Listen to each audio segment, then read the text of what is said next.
How to enable DeepSeek R1 module. Let's get started. You can enable DeepSeek R1 module in the app version or also in the website.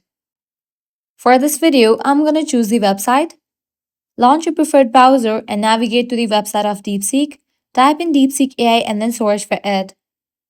Then click on the website deepseek.com.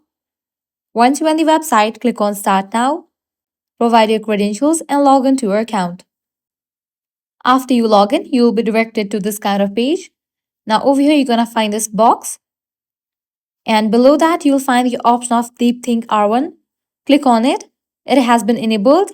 DeepSeek R1 has been enabled. Now here you can provide the prompt. After you provide the prompt, it's going to provide you the answer. DeepSeek R1 has garnered significant attention for its advanced reasoning capabilities, particularly in mathematics, coding, and natural language understanding. DeepSeek R1 excels in complex problem-solving tasks, including mathematical reasoning and code generation. So this way you are able to enable it and use it. That's a wrap for this video. If this guide was helpful, don't forget to like, share, and subscribe to our channel. Thanks for watching.